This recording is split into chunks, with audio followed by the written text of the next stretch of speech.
getting to the point, but taking the scenic route to get there. This is the Bottom Line Podcast from 100.7 The Score. I'm Mike Hebert, owner of Cantex Roofing and Construction. Every day is game day, and we'll get it right when it comes to your roofing, construction, windows, and mirrors. Call Cantex Roofing and Construction today. Together, we are one serving you. Good afternoon to you and yours. It is the Bottom Line on 100.7 The Score, Double T Sports Network.com, and the 100.7 The Score mobile app. Jeff filling in for Choice Woodman today, who is out with Friendship Baseball, and they are on the air taking on Byron Nelson in Game 2, and it's last I checked, they were up in that one, so it doesn't necessarily mean there's going to be a Game 3. You hear that over on Sunny 97.7, sitting alongside the one and only Trent Hilliard and Ben Portman across the way. Sliding slides, pushing buttons for us. But boys, as much as I would love to get into the highs and how are you and what's going on, we've got bills to pay. Hit it. Time now for Jamie's question of the day on 100.7 The Score. Brought to you by someone not named Jamie and presented by Connecticut of West Texas. Life's hard, your water shouldn't be. So as a sports fan, guys, we are used to setting up expectations for teams. We are used to saying, as an example, for men's basketball, I expect them to be in the second weekend of the NCAA tournament. It's a reasonable expectation when you've been making the tournament on a consistent basis. Absolutely. That is where the expectation is. When you're talking about a team like the Rangers, I'm expecting them to be somewhere around 500 at this point in the season. The Dodgers are expected to win the World Series. It's those kind of things. Right. That doesn't mean that it's guaranteed to happen. That doesn't mean we're firing people if it doesn't happen. But that's how expectations get set. So here is my question. Is it weird for you? So this is an individual thing. Is it weird for you to say that Texas Tech softball's expectations are to hoist a national championship and anything else is a disappointment? Is it weird? We know that's what this team is built for. Right. We know that's what this team is set up for. We know how talented this team is. But it's either host the big trophy or it's a disappointment. Is that a weird feeling for you? Absolutely. When you grow up a Tech fan, that softball is not up there in the top things that you attend or schedule around or do those type of things. So to have a team that's nationally relevant, and maybe the national target of everybody, then yeah, it's very, very, very weird to be in that situation as a Red Raider. Ben? Okay, so weird in the sense that it's softball, yes. Under the Jerry Glasgow regime, no. Because in his tenure here, he has been a runner-up, a national champion runner-up, a game away from hoisting the national trophy a year ago. And now it's likely the case this year. So, yes, it's weird with the fact that it's softball, no, under the regime of Jerry Glasgow. So you guys are focusing on the softball aspect of this. Yes. I'm talking in sports. As a sports fan, to me to say that it's win the whole blanking thing or it's a disappointment. Like, one win means you have a successful like one individual win. Winning the final game of the year is the difference between having a good season or a disappointing season. And those are reasonable expectations for the softball team. Don't get me wrong. I'm not saying anybody that says that that's where they should be is wrong. Because I've got the same expectations. But as I'm sitting here today, like wrapping my brain around that, one game that we don't even know if they're going to be playing it. Oh, yeah, Lots for sure. of things can happen between now and then that would make complete sense to any sports fan out there.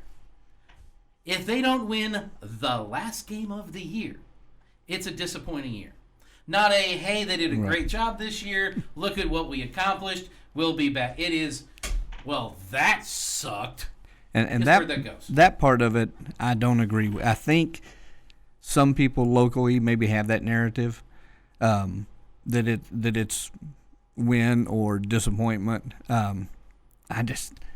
Yeah, I mean, we're talking about a team that may not even host the Super Regional. That's the way they're looked at nationally, is that they may not even be a top 8 seed in the country when it comes down to that. And yet we're saying that if they don't win the national championship, that's a disappointment. I don't agree with that, especially when you get into softball and so much can take place in one game. I mean, my goodness, we've seen that with the likes of losing to Utah, losing to a Texas State, losing to a Baylor. You've got a great record. You have 5 losses, but you look at that. Oh man, we shouldn't have lost those 3. And we approach softball, I think, a little bit differently than we do baseball. Baseball, you're not going to win them all. Softball, because our pitching is so dadgum good and so dominant, we think that we should win them all. And oh, by the way, the offense isn't too shabby either. Exactly. So we added offense even more this year. But you know what? Oklahoma's got more offense than what we have. You go to Texas and Oklahoma, and we're going to probably hit Oklahoma State that we hadn't had a chance to play, hopefully in the finals of the tournament. And those teams have great pitching and offense as well. And so, all it takes is one dominant pitching performance that shuts you down, and now you're struggling, and that, or it's that one hit when you're bringing the pitch, 72 miles an hour. Well, the exit velocity gets up there too, which means you have the propensity to maybe give up some of those home runs in a situation. It's a tight game, and all of a sudden you hit a batter, or you get a walk, something, and then they hit a home run. Boom! You're down 2-0 or 2-1 in a game you were up. So I think if the mentality is we have to win it all, or if it's not a successful season, that part I don't agree with. I think getting to the College World Series is still where you want to be, and so once you get there, now let's see what you can do. So it's similar to basketball, making that second weekend, or getting to the Final Four and you play it out. The expectation, man, there's a lot of other good teams out there as well. And by the way, speaking of offense, did either of you two see the accolades that Mia Williams attained over the win last night? She is now the single season holder for the most home runs and RBIs in a single season, pushing her totals to 22 homers and 72 RBIs on the season. Well, and she's led off yesterday. Glasgow's still moving people around and getting parts, and what I heard them say was it's more the Oklahoma model is putting your top hitters up, which always kind of makes sense. Those are going to be the ones that are going to get more at bats. Why put someone down the 4 or 5 hole when your 1, 2, and 3 are going to be up, in those other innings? Oh, yeah, so definitely. And what'd she do? Led off with a home run yesterday. Let's just go back and touch on something very quickly. And yes, there is the possibility that Tech will not be a national seed in the top 8 seeds. Yeah. As of right now, NCAA.com, the people in charge of all of this shenanigans, has Texas Tech as the 4th-ranked team in the country. Now, RPI is different. We all know RPI is different. That's going to be a factor. But the people in charge are saying you're the 4 seed, in theory. A lot of that can obviously change. A lot of that can go through. You go through and lose today.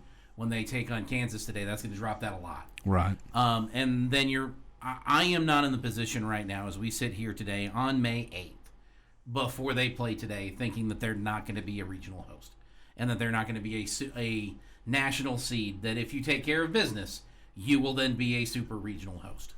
I just don't see that happening as we sit here today. The other side of that is you don't have to be a regional host to be a super regional host. We've seen that around here with Red Raider baseball.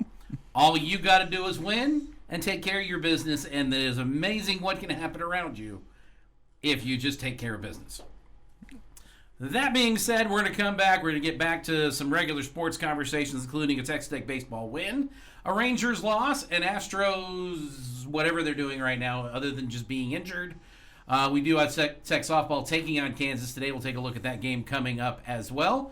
High school games around, you name it, it's sports, and that's what we're talking about here today on The Bottom Line.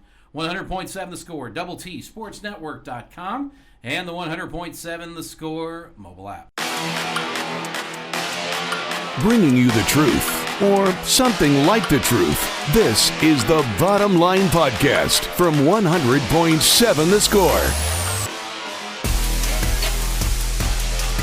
Bottom line rolling on 100.7 The Score, DoubleTSportsNetwork.com, and 100.7 The Score mobile app. Jeff sitting on the side with Trent, Ben across the way, slide, pushing buttons for us on the program. And while you guys were listening to Cooper Baseball take down Clint Horizon in Game 2 today to advance on to the next round of the high school playoffs, some breaking news kind of landed on our doorstep here a little bit. I don't know that this was completely unexpected. If you were to have asked me what I thought this would have been when it was coming out, actually once they announced the change earlier this year on this, that I would have guessed exactly what was announced today. And that is that the Big 12 Conference opener with Texas Tech football taking on Houston has now been set. Not only is it on a Friday, but it will now be a 7 o'clock kickoff on Fox. So you got a late night at the Jones under the Friday night lights. A lot of people not happy about that. Once they announced that it was a Friday, kind of assumed it was a 7 o'clock game. Yes. I mean, the Fox part kind of also assumed, because they were the ones that said we needed to move the game to Friday. I don't think they would have been saying that if it was ABC. And I'm not disparaging the people that released this news today. Don't get me wrong. But it's kind of the, yeah. What else you got? Right. No surprise at all there. But yeah, I mean, going back to April 10th when they originally announced this, that this game was getting moved to a Friday, kind of assumed it was going to be a set. I guess it could have been a 6 o'clock kick.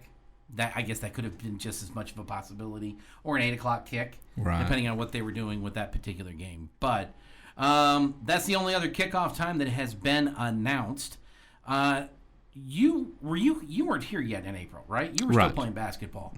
Have you had a chance to complain in your own way about the Friday night kickoff at the Jones with Houston? You know, it's when you hand over control to the people that are giving you money, which is the TV stations and the markets there, then you also hand over control of a lot of different things, and scheduling is one of those. And so, the good part of it is we knew in April, so everybody has plenty of time to make plans. I mean, this is even before all the high school games get announced. So as soon as those high school schedules come out, and everybody that's got conflicts with their daughter that's cheerleading or son that's playing football or whomever's in the band or those different things, they've got time to figure out, all right, are we going to go to that one, or is that one we're missing? Or, hey, we've got season tickets, let's sell those tickets, let's make sure that there's people in the stands, and because there'll be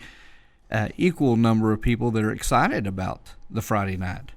It's kind of like, with the Friday night, one of the things I've always enjoyed about open weeks and non-traditional Fridays or Thursday night games, which we've had more Thursday than Friday, is now it frees open that Saturday to just sit on the couch and watch football all day long and not have to be out and miss that 4, 5, 6 hour block of time that you're at the game.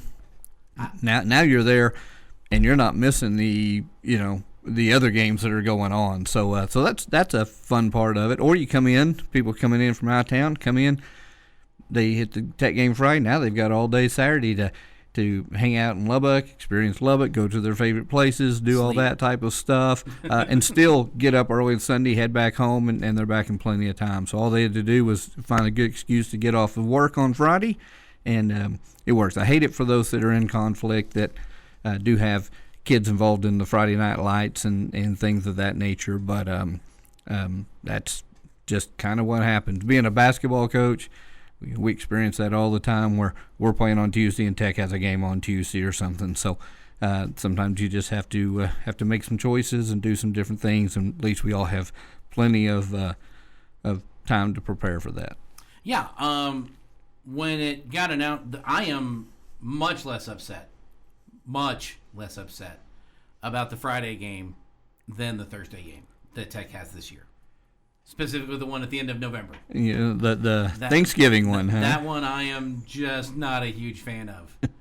But much like you hinted at, when you sign over your broadcast rights to the TV people, they get to determine when those games are. Yep. And they have determined that game has enough of an audience that they are going to be competing with the Lions and the Cowboys and whatever third game is going to be on that day to try to get some eyeballs. And if that's what they think is going to do that, who am I going to tell them that they are wrong? Just means I've got to figure out a different time to make my turkey. Right. Now my whole week is messed up because everything was like tuned to Thursday for turkey. Now I got to move that from there. But I think if my memory's right, and I may have missed something, the last time I remember Tech having a home Thanksgiving game was way back in 1977. Versus Arkansas, and we had, and that's back when there weren't a whole lot of games broadcast. This was a ABC late afternoon game, and Tech went into that year ranked top 10 going into the season, and high expectations, and had some injuries and setbacks that we didn't quite get there. Finished, I believe, 7-4 on the year. Back when we just played 11 games, but yeah, had that one scheduled on Thanksgiving, and of course as a kid I remember thinking, man, this is gonna throw off the whole tradition, going over to the grandparents and eating turkey and doing all that. But if you're gonna throw off tradition, then what better way to do it than throw in a football game? Oh, I got better ideas. Winning the lottery would start. My turkey isn't getting bought on Monday for the first time, and I don't know how long. Hey, you just celebrate Thanksgiving on Friday. There's no rules against pushing it back a day. I do those birthdays all the time. We'll be here Friday morning, and I'll be sitting where Ben is sitting at about 4:30 that morning, getting ready for the day after the broadcast. That's true. So no. When you said what you're getting ready for Saturday, I will be sleeping on Saturday because there's a definite possibility I won't be sleeping on Friday night. Yeah. But no one wants to hear about me complain about that. You also did bring up another point with regards to the Friday night conflicts, and as much as it does stink for the conflicts to happen, this is a golden opportunity for Texas Tech, for University of Houston, for any number of schools that are in this type of situation. Get with your local high schools. You've got a stadium that's not being used on a Saturday in your area. Now, you can't help the road games necessarily if they're going way out of town. But are you going to tell me that it wouldn't be fun to have the Friendship Tigers or Cooper Pirates or Lubbock not Matadors. That's Estacado Matadors, Lubbock High Westerners. Westerners playing on Jones Stadium. Oh yeah, I mean, great idea. Lowry Field's really nice. And by the way, there's money that goes into this, and there's a cost. And I'm not saying that a Tech doesn't do this; they're evil. But this is a golden opportunity to open up your stadium on a Saturday, make it available for those schools to purchase the ability to do that with. And yeah, you've got people doing concession stands on Thursday now. Now they're doing concession stands again on Saturday, which they were planning on doing anyway as the season goes through as a routine. Have some fun with it. Make it a bigger deal. Continue the football week at that point. That's also playoffs at that point, or usually the first round of playoffs, right?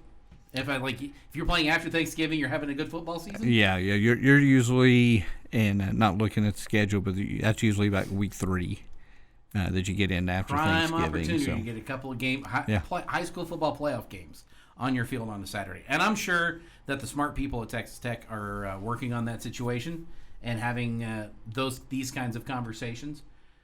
But does it stink for the people who are coming out of town? Absolutely it does. Does it stink for the people from Houston who are trying to come up for the game because they go to every road game that they can? Absolutely it does. But you dance with the girl who brung you. And in this case, the girl who brung you was the TV partners, and they're the ones that are saying you're playing on Friday. Yep. So there's some give and take has to be for sure. I'm just saying it could be worse. We could be playing on a Tuesday, which would mess up everybody's week. We'd get done on Saturday. We'd have to come around on Tuesday. There might have been a bye week or a half bye week, and then we're all messed up. Yeah, and then we don't know what day it is. Get some MAC action going there. Getting to the point, but taking the scenic route to get there. This is the Bottom Line Podcast from 100.7 The Score. Of the program here on the Bottom Line at 100.7 The Score, DoubleTSportsNetwork.com, and the 100.7 The Score mobile app. Jeff in for choice, sitting alongside Trent and Ben across the waistline, pushing buttons for us on the program. I'm sure you guys have seen what the NCAA is trying to do and what they're going to be doing with the NCAA tournament. Yes. They are expanding. Because we don't have enough average teams as is. You see, you say that. All this is doing is bringing in the teams that people are upset about that didn't make the tournament. It's not like you're adding under 500 teams. That's not who's getting added. Right.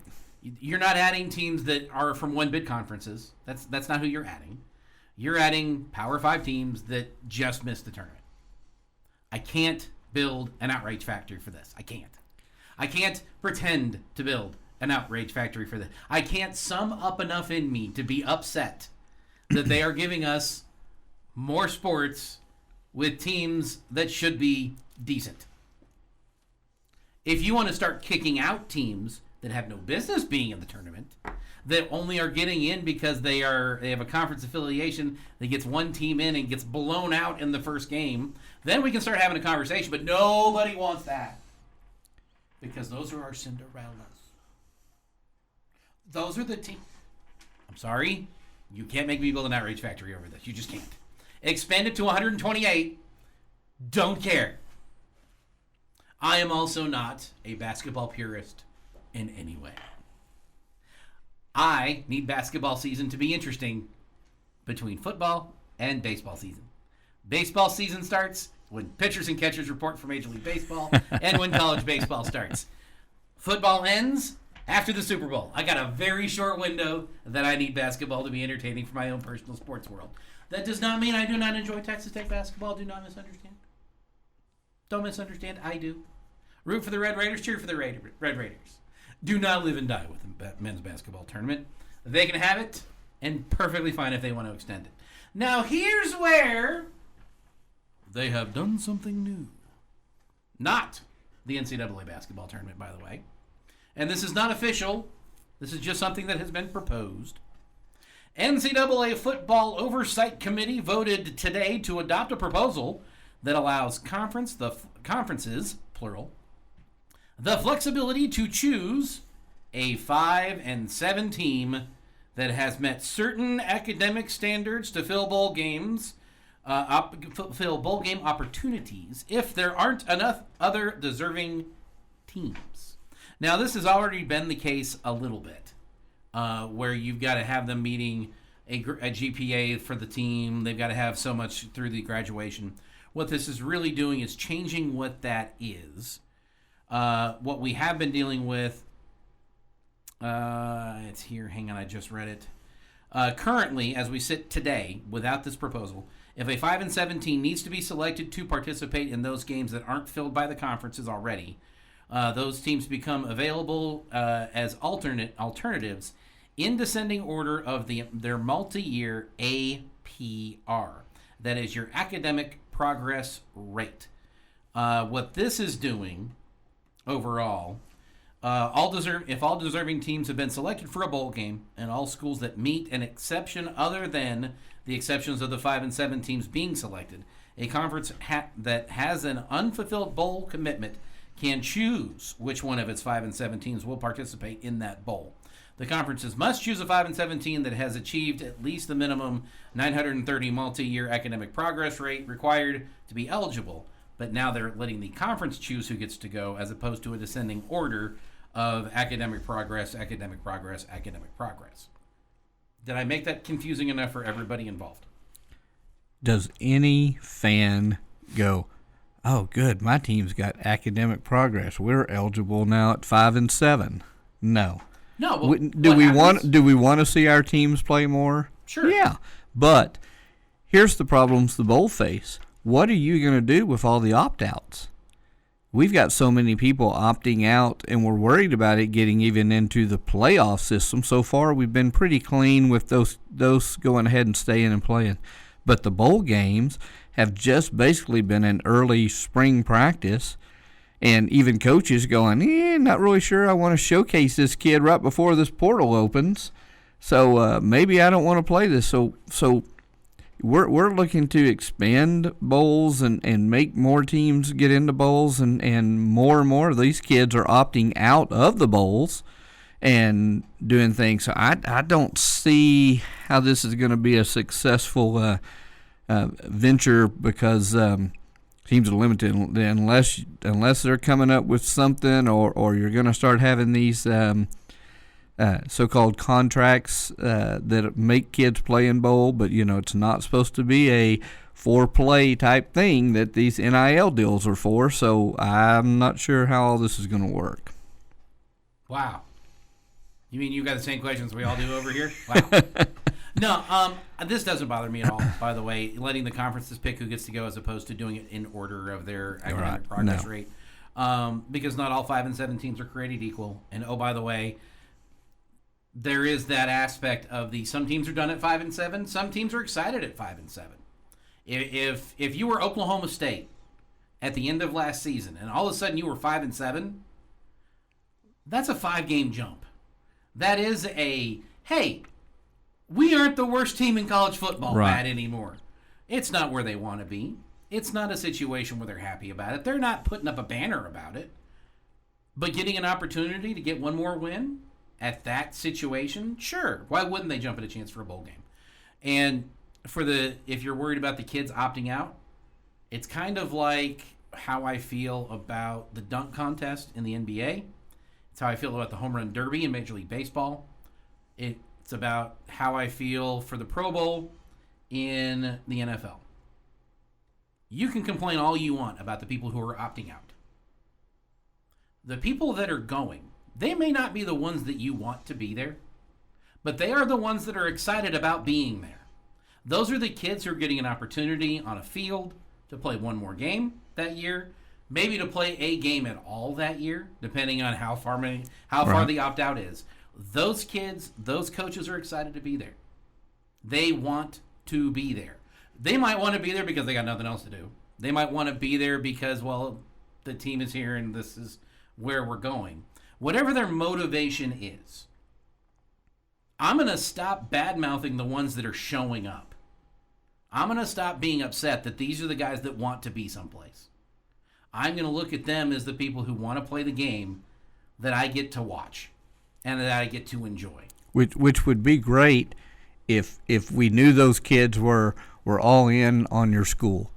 College is still about pulling for the emblem on the side of the helmet. For the fans, yes. And not necessarily the individual. So if we knew this is like a preview of the next year and we get to showcase all these young kids and get them to play and do that, man, that would be exciting. Yeah, it would be worth it. But, I don't see a whole lot of fans from the 5 and 7 teams, that fan base rallying to go to Yankee Stadium to watch a game in December. Are you kidding me? I get to go to New York and maybe catch a play and hang out and see Yankee Stadium and my team is playing? Yeah. I think you forgot what it's like to be on the short end of the stick on some games. Maybe so. Or maybe I just don't have the disposable income that some other people have to do those things. Story, but they're not wanting me to go anyway. Bringing you the truth, or something like the truth. This is the Bottom Line Podcast from 100.7 The Score. I do not need you to tell me I am crazy. I work here. I already know. The answer is yes.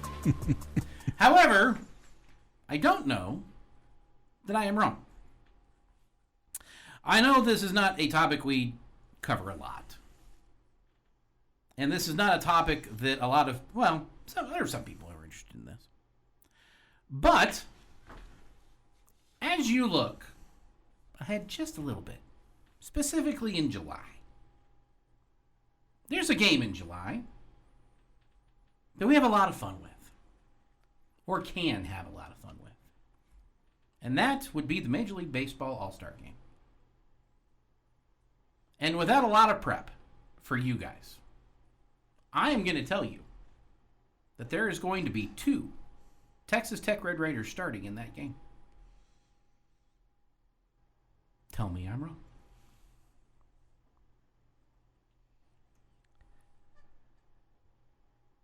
I'm going to say we'll have 2 playing, but not 2 starting. Not 2 starting. Not that 2 makes starting. me wrong. Sure. Yeah. Yeah, I think I don't know if we'll have either one of those start, but yeah, I definitely get on board with 2 of them playing in there.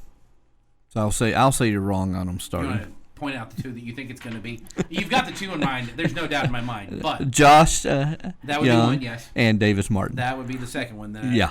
I am pointing toward at this point in the season. Exactly. Ben? You know, it's funny. I was having this same conversation with a buddy of mine just a couple days ago, and we both reached the same conclusion. Actually, I came to the conclusion that they would start, and he said, well, probably had the same conclusion that you had, that one will probably start. But looking at Davis's numbers, he's 5-1, a 1.64 ERA, 43 strikeouts, a 1.102 WHIP. Like, tell me that's not starting material. And right. Let alone what Josh Young has accomplished within the last month, both offensively and defensively. Racing an 0 batting average. Yeah. It is now currently sitting at 315. That tells you the kind of tear that he has been on. And if you look at the rest of the third baseman in Major League Baseball, you're not like just dying at that position on the American League side. Right. That helps. And that's kind of what helped him the first year he was an All-Star as well. That he was having a pretty good year. He was having All-Star type numbers, but there really wasn't anybody else in the competition either. The third base position in the American League has kind of fallen off the last few years. Some of it is youth coming into it, and some of it is the old guard going away, and some of it is it's not been the key position recently that it has been in the past. But, well, yes, I pay a lot of attention to what Davis Martin does with the Chicago White Sox. It is hard not to be paying attention to what he is doing on a terrible baseball team. Exactly. If you're putting up those numbers with the White Sox, then you get a lot more credibility than putting them up with another team, because you're having to carry that and know that you have to have any ERA like that to have a chance to win and to put yourself in those positions. So yeah, definitely outstanding. I think Josh is going to have some more power numbers to be able to elevate, just because of the way things are perceived. Far behind everybody else. And he's not. That's the other thing. He's starting to come around. Starting to come around on not only the average but the power, knocking in the RBIs and scoring runs. I mean, there have been numerous games that he's accounted for all of those that the Rangers have put up in one way or the other. So. Another good thing about this is that if they did start, they'd be on the same side of the battle lines. Like they'd be, because they're both AL. Right. That's true. That's part of why I said that they would both be starting the American League. Where is the All-Star game this year? Philadelphia, which would also okay. be a fun little caveat that they could mention. I'm only mentioning this because there's a guy that has an office over here that would remind me if I don't. Davis Martin is a Philadelphia Eagles fan. Oh, okay. His grandfather was an Eagles fan. He made Davis an Eagles fan. He is probably the one Eagles fan I can stand because, he's a Red Raider and playing for the White Sox. But that's the end of the list. We're not at, I got Resident Aggie as the Aggie I like. All right. Davis Martin's the Eagle fan I like.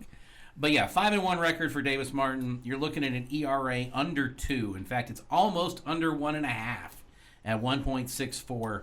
That's through 44 innings of work, the most innings on the staff for the White Sox. He's ranking up 43 strikeouts on the year. He's not a strikeout pitcher, so that number shouldn't surprise anybody. He's a ground ball guy. He's a fly ball guy, but he's not a strikeout guy. He's just been absolutely doing what we saw Davis Martin do here at Texas Tech, finally in the American League level. And those 5 wins, he's finally getting a little bit of run support, which is still not enough most of the time as I sit there and watch this, the way he's been pitching. It's been a lot of fun to watch as a Davis Martin fan. to see what he's been able to do this year. So I do think that when you kind of break everything down, it's going to be really hard for the American League manager not to grab Davis. There's a couple other guys that are close. Right. And there's also the concept that do the White Sox deserve to have two guys go? Because their Japanese import's going to go. He's tied with Judge for home runs, or was tied for Judge for home runs. He's not going to cover off the ball. If they only send one, it's probably going to be him because it adds the international flair. But Davis absolutely deserves to go and deserves to be thought of as their starter for the American League All Star Game. Yeah. I am now getting off of my soapbox and taking thoughts. And That's a good soapbox to be on right there. It's a fun one anyway. Oh, for man, me. we'll take that. We'll take that discussion. I don't know that, like, when Josh made it his first time around, like, we got to mid-May. And it was about this time in May. And I started looking at the numbers because here pretty quick, then it starts circulating, who do you want begin. I'm like, this is the time to go vote for Josh. This is not a, hey, go vote for Josh because he's a Red Raider. This is a go vote for Josh because he absolutely deserves to be going. Right. And if he's not in the final vote because we don't get our butt together and get him in that final vote, that's on us because Josh is doing everything he can to get there. And, oh, by the way, the last time that Josh was an All-Star, Rangers had a pretty good year. They did. Just going to throw that out there. I'm not saying that they go together. I'm just saying that they did, and that, in fact, did happen. Something to think about. Comments coming off the Yates Flooring Center chat line from Resident Aggie. Always appreciate the positive shout-out, Jeff. Anytime for you, Resident Aggie. You are one of the few of the Aggies on the planet that I enjoy your contributions to. You have a lot of your brethren that I do not. But you're aces in my book. Coming up, we do have your fact of the day on the way. I don't know that it's as cool as 5-1 and a 1.64 ERA from Davis Martin, but it's all right. We do have Astros and Reds coming up tonight with a 5:10 first pitch from Cincinnati. Red Raiders softball has started their pregame show over on 92.3 The Hub, taking on Kansas. I would love to break down this game.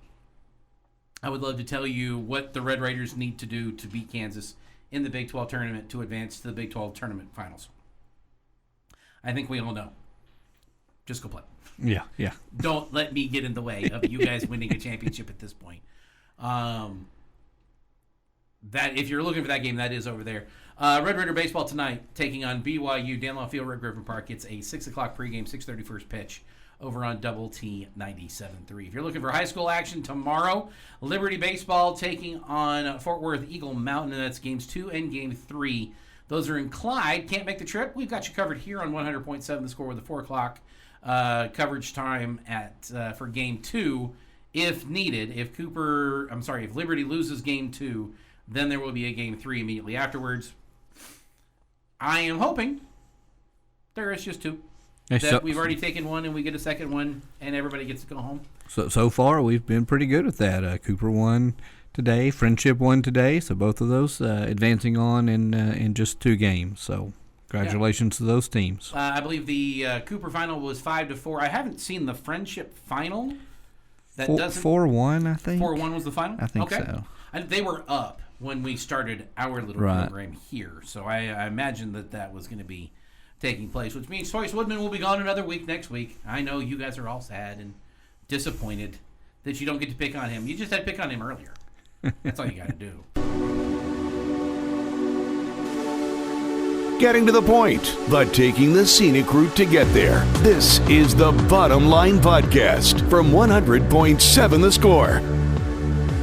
That music can mean one thing and one thing only.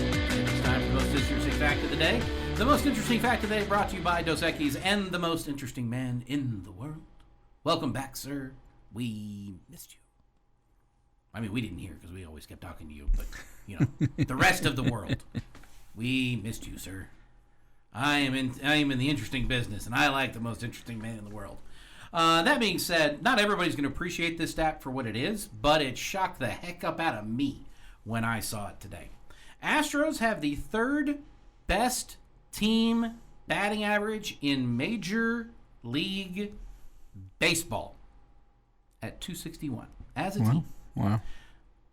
They're 6-13 in their last 19 games. That's road games. They're 50-23 overall, and they have the 3rd best batting average in Major League Baseball. Could have knocked me over with a feather when I heard that. Yeah. So what I think needs to happen, Astros, Rangers fans, hear me out. We make a trade. We'll trade Nathan Eovaldi for Yordan Alvarez. Straight up. You guys get a really good pitcher. It's going to help your pitching staff. Okay? Although Yordan might be hurt. Hold that thought. May have to go to Christian Walker. Maybe Christian Walker. Might go Christian Walker. Could do that instead. I'm willing to negotiate on the player, but we're going to offer you a starting pitcher. We got a lot of them on the Rangers side for a decent bat.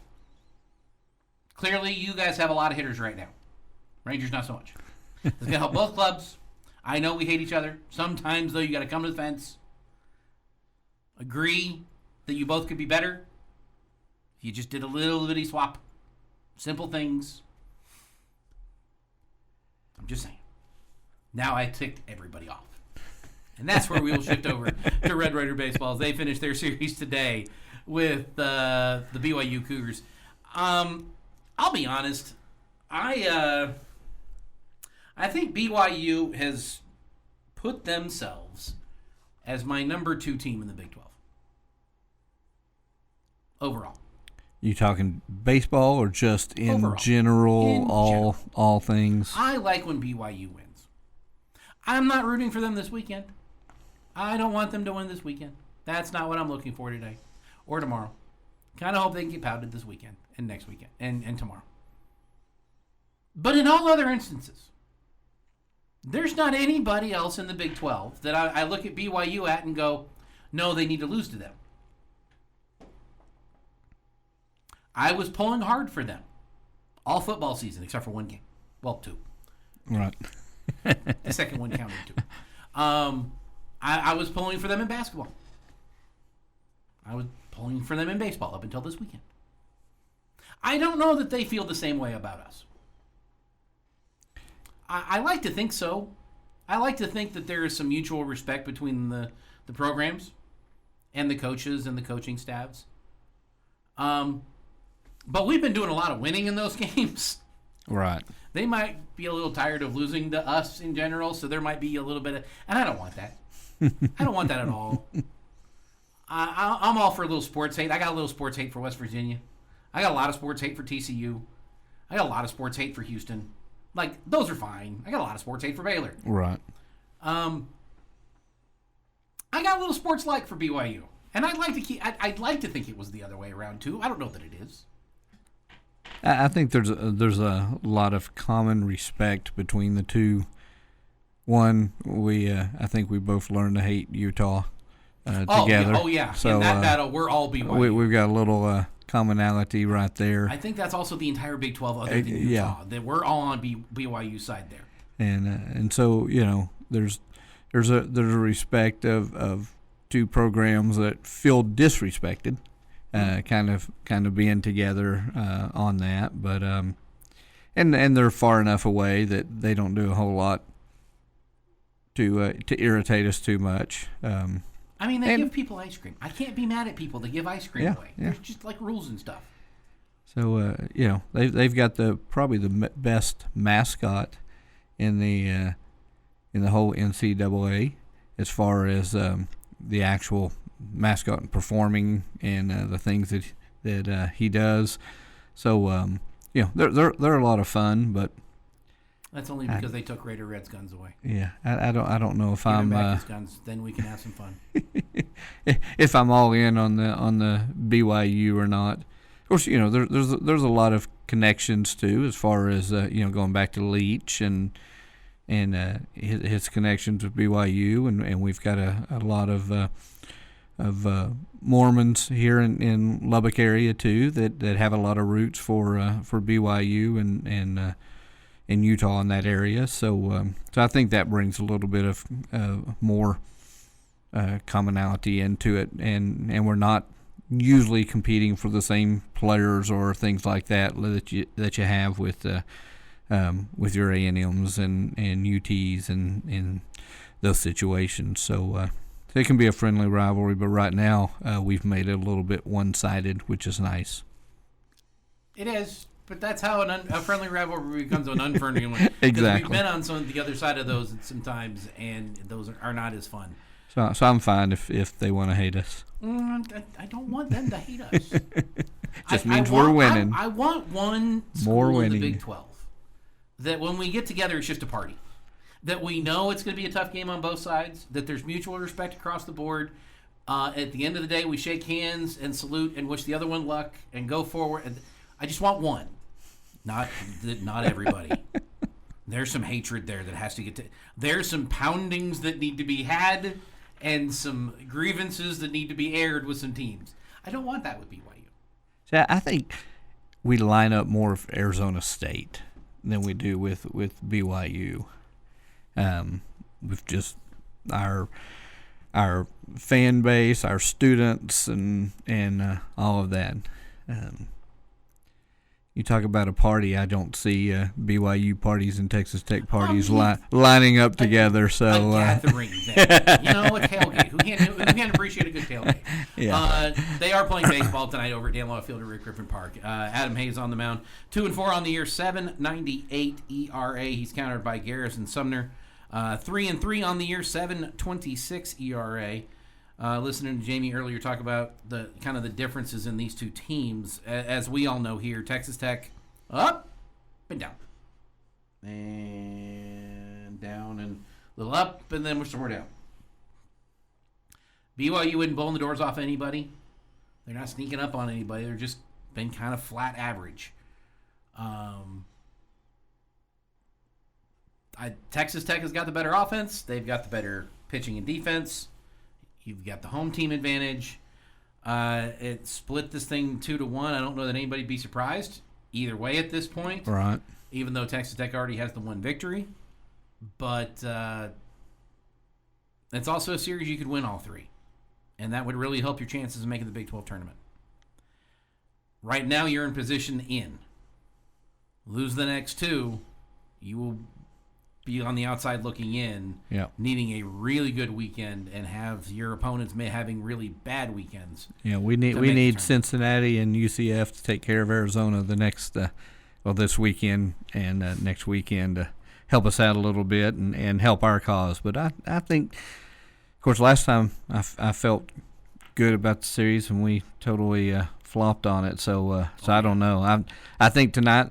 We had the low scoring game last night, so surely you're going to line up and it's going to be double digits both sides. If this isn't 14-12, somebody's done something seriously wrong in the Big 12. It's gonna be one that the bullpen will be utilized a whole lot more than you saw last night, and it's going to be just a survival game out there as you just.